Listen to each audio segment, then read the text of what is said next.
Hi everyone, welcome to Queer Stories. Today we're going to be talking about our first video game. Yay! So I've always wanted to talk about a video game on this channel. I love playing video games, and I haven't done it yet, not on purpose, but just because I happened to talk about some movies and some TV shows first and some current events. But now we're getting into video games. So for our first video game, I decided to pick my favorite, which is Dragon Age Inquisition. I have played this game over and over again.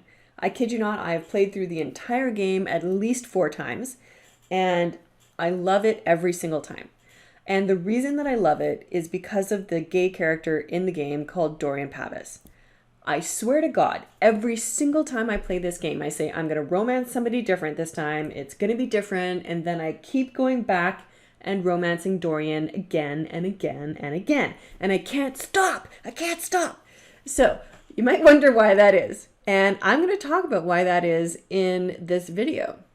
BioWare has a history of enabling you to romance characters of either gender, no matter what gender you are. So just to explain a little bit how Dragon Age works, and this is true for every game except for one, is you get to create your own character. And then you get to play through the world as that character. And when you create a character, you can choose its race, so it could be human or elf or number of other races, and you can choose its gender and its appearance. And then depending on how you create your own character and the choices that you make in the game, it affects the outcome of the game. And part of that is being able to romance other characters in your party. So I have literally played every single Dragon Age game, and I have played every game as a gay character or as a lesbian character. The way that they've created gay characters in the previous Dragon Age games was it was always that they were bisexual. And it felt like an afterthought. So it felt like they created these characters and then they made them bisexual so that you could romance them no matter if you were a man or a woman. But it wasn't like that bisexuality was a part of their story or a part of their character. It wasn't thought out carefully. Like, I'm bisexual, and if I were to write myself as a character in a game, that aspect of my sexuality would be a part of my personality. It would be a part of my backstory. But it didn't feel that way in the previous games. It really just felt like, oh, let's tack on the ability for them to romance that character. But that's not what they did with Dorian. In this game, with this character, they made that character's sexuality a key component of their backstory and of their personality, and that is why I love Dorian. So let's talk about Dorian's story a little bit. Dorian is a mage from Tevinter. So the game doesn't take place in Tevinter, it takes place elsewhere. But you hear about Tevinter a lot, and they're viewed almost as the evil place because people from Tevinter are often doing really bad things. And the way that I think of Tevinter is I think of it as a lot like the ancient Roman Empire. So you've got this guy who sits on the black throne, that's like the Caesar. And then you've got this magisterium, which is a council of mages that acts kind of like the senators in the old Roman Republic. So they can vote on things and kind of determine the actions of the empire. And everything in Tevinter is determined by magic. How powerful is your own magic? Do you come from a family with powerful mages? That really determines your hierarchy within this society. And families will arrange marriages with other families that have potent magic in their bloodlines so that they can almost breed magicians with more powerful magic. So magic is like really, really important in terms of Tevinter culture. So in comes Dorian. Dorian has some of the most powerful magic, so that's not a problem. But he's gay. And so what happens is, in his family, he says, I will not marry a woman because I'm gay. And as soon as he does that, his father kicks him out. And in fact, I think when he comes out, he might have been caught in an indelicate act, let's say. So the way that he came out to his father might not have been the most prepared way of coming out to your father. But nonetheless, what happens is he gets kicked out. And Dorian ends up going and has a master that's not within his family that takes him under his wing, and then he ends up learning a lot from that guy. In the game, you play somebody that's called the Inquisitor. So you can create your own character. You can create, like I said, in my case, I created a male elf character. And the moment when the Inquisitor meets Dorian, he's on this quest where he notices that his master, whose name is Alexius, is really doing some bad magic, and that magic is causing ripple effects in the world around them. And so he's trying to stop his master from doing what he's doing. And the reason that the master is doing what he's doing is because his son, who's also Dorian's best friend, his name is Felix. Felix is sick. And so he's trying to prolong Felix's life through magic. And it's having this horrible, horrible ripple effect. As soon as you meet him in the game, you immediately can tell that Dorian is strong. He is incredibly smart. And he's funny and witty and very, very, very good at magic. Brilliant, isn't it? One moment you're trying to restore order in a world gone mad. That should be enough for anyone to handle, yes? Then, out of nowhere, an archdemon appears and kicks you in the head. What? You thought this would be easy? No, I was just hoping you wouldn't crush our village like an anthill. Sorry about that. Archdemons like to crush, you know. Can't be helped. Am I speaking too quickly for you? I was distracted, that's all. Distracted? By my wit and charm, I have plenty of both.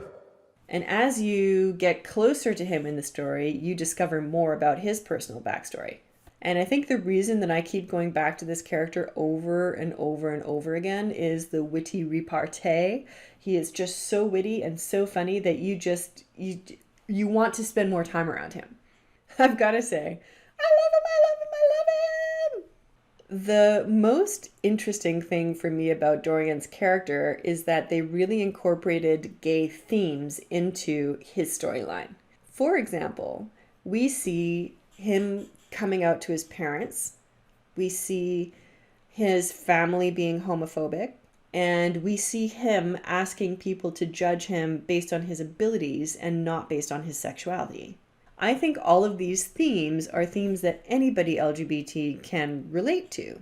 And it really means that his sexuality is baked into his story, it's a part of his identity, and it is what makes him who he is. I mentioned I played my character as a male elf, and there's also another aspect to the Tevinter storyline where in Tevinter they keep elves as slaves. And we see this kind of come back in the Dragon Age storyline in various different games. It's not only in this game. We see things like elf uprisings that happen. And so the idea of somebody who's a male from Tevinter not only loving another male, but loving a male elf adds this extra level of complexity that's very interesting. And it's something that as a story could really be explored a lot more. What would happen if he brought this elf home to meet his family in Tevinter? Oh my God, would he even be able to walk through the city without being in chains, right? Like you have to wonder about that aspect of the story. And it's so interesting, and there's so many things that you could delve into there that I've actually even written fan fiction about it. I do also have some honorable mentions for other characters in this game. There's a female elf character called Sarah, and she can only be romanced by another female, so she is firmly lesbian. The reason I didn't play as romancing her is just because that there were some aspects of her personality and some aspects of her story that I thought were, I don't know, annoying, frankly. I find her annoying. Sorry, all you Sarah fans out there, you probably are going to argue with me. But I didn't love Sarah's character very much, and so that's why I didn't play to romance her. Nothing against lesbian characters. I want all the lesbian characters. Give me all the lesbian characters.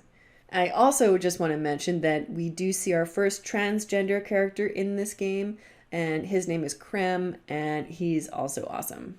He doesn't have a huge role to play in the game. It's a little bit more subtle, but you can talk to him about things, and it's really quite interesting being able to sort of delve into that story. So in summary, the thing I love about Dorian is that he is unashamedly gay, and being gay is a part of his identity in the game.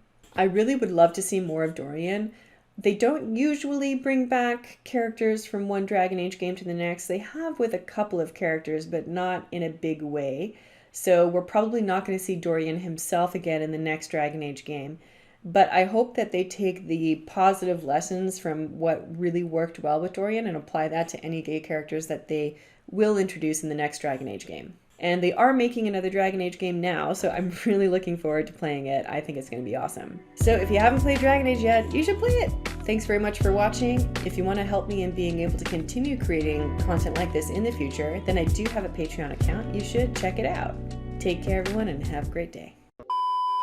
I have been trying really hard, you guys, to improve the lighting in these videos, and I bought a new ring light, and the ring light just broke. So I give you Tiny Cat, because Tiny Cat makes everything better. So here's Tiny, and I don't know. I'm going to hug her, and then I'll feel better, and I'm sorry about the lighting, and I will figure out the lighting eventually, I promise.